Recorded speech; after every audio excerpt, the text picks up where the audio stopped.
I'd like to start today with something a little bit funny. Out working insurance, you get in some situations that are pretty funny sometimes. And I was out in the country working this old guy, and he was down at his pond fishing, and went down, visited with him, so away from the house, and come up on him. I said, "Hey, Mr. Jones, how you doing? You got a minute of time?" And he gets into telling me some stories, and we get to know each other. He says, "Well, let me tell you a story." I said, "Okay." And I think he was probably about 84 years old. He says, "I was down here fishing this pond the other day." He says, "and I come across a frog." He says, "and the frog started talking to me." I'm thinking, "Oh, my goodness, where are we going? We've got some dementia or something going on here." And he says, "I reach down and I pick up this frog."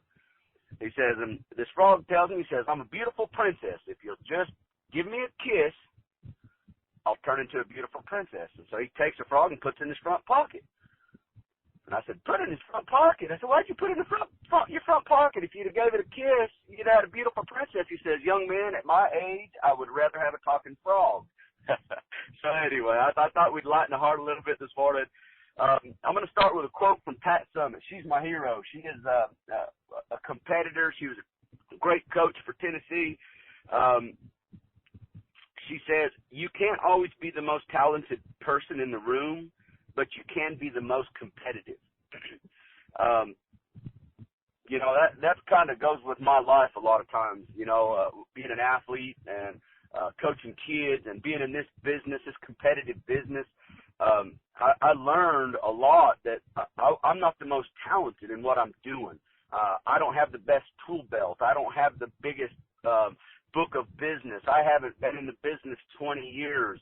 I don't have all these other networking people who I can call and make things happen. I'm new.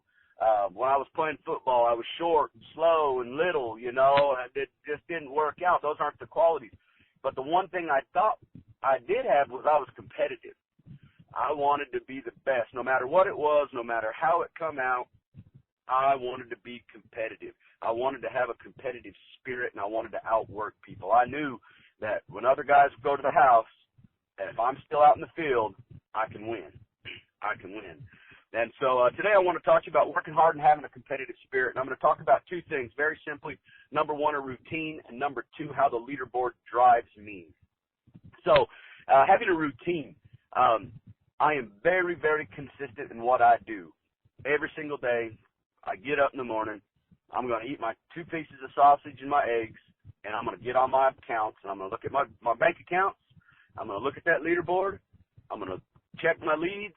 I'm going to check my emails, and I'm going to check my book of business, where I place my business and how they're working through. I'm going to look at the AgentNet infos, the Royal Neighbors website. I'm going to look at the America's website and see what I need to do if there's anything before I leave the house that I can get paperwork done. But I am going to leave the house every single day to go try to make sales. Now, I have a different routine because I spend 2 nights and 3 days about 2 hours from my house. I go spend the night and work, 12-hour, 14-hour days, 3 days, Tuesday, Wednesdays, and Thursdays.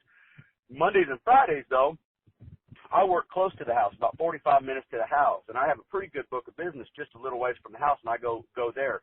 So I find a way to get out of my house every day, and the best way for me to do that is to get up, check my accounts, look at that leaderboard, and the leaderboard's driving me right now because I'm right there. I'm close to being the number one dude, and so I want to do that. I want to push myself to make that happen. The leaderboard, if you have any competitive spirit at all, when I first started, my goal was to make the left side of the board. And my first month in the business, I think I wrote like $17,000 in premium. And I was like, well, that's not a good enough goal for me. I need to readjust my routine. I said, I want to be in the top 10 every month. I want to be in the top 10 every month. How can I stay in the top 10 every month? And I would watch that leaderboard, and I would try to figure out, how can I be in the top 10? How can I be up there with these guys that are the best at this business? And I would pay attention to it and drive it. Well, now, last year's goal for me was, hey, I want to write $20,000 in premium a month. If I can do $20,000 in premium a month, I know I'm going to be in the top 5. I'm going to be in the top 5. And so I'm still manipulating that system to figure out how I can just consistently, and I beat around that bush all the time. I'm right at 18,000 or 16,000. How can I do 20,000 a month? What do I got to do to manipulate my routine, which is very consistent? What do I got to do to manipulate my routine to make my system operate better? And it's my system. I took a lot of pointers, and Dave trained me up really, really well, but I figured out I had to tweak this system to fit my personality and who I was. And, my next goal will be, how do I become the guy? How do I become the best at this business? Guys, there's absolutely no replacement for work ethic. I've had guys come and say they want to be in this business. I want to work 2 days a week. Are you kidding me? There's no job in the world that you can work 2 days a week at and be successful. The other thing is that you kind of got to have a fire in your belly. I mean, there's no replacement for someone that just has a fire in their belly to want to be great. And you have to have that in your stomach. You have to have that in this business. You have to say, how do I compete with the Dan Riddles, the Marie Tituses, the Andrew Fikes? How do I compete with these guys? How do I get at their level of game and have a desire to want to do that? As you guys get out into your week, my biggest thing on this call today that I want you to take away from it is that have a routine that you can evaluate every single day that drives you, so that you say, this is what I'm going to do every day, and nothing's going to get in the way of my routine. Because we all know the distractions of life can take away from this business, because your business is not as important to everybody else as it is to you. And I've come to learn that. Even it could be family, it can be friends. Well, this is more important than business right now, or we got to do this. And it's not said, but it happens where these things distract you. You have to have a routine. If you were working at 8 to 5, you would be up at 6:30, showered, and headed out the door, and they wouldn't see you anyway. So apply that same discipline, that same obedience to this business and in your routine, because it's your job, and it's going to drive you to be successful. I want to end with this. This is my favorite quote of Pat Summitt's right here. She said, here's how I'm going to beat you. I'm going to outwork you. That's it. That's all there is to it.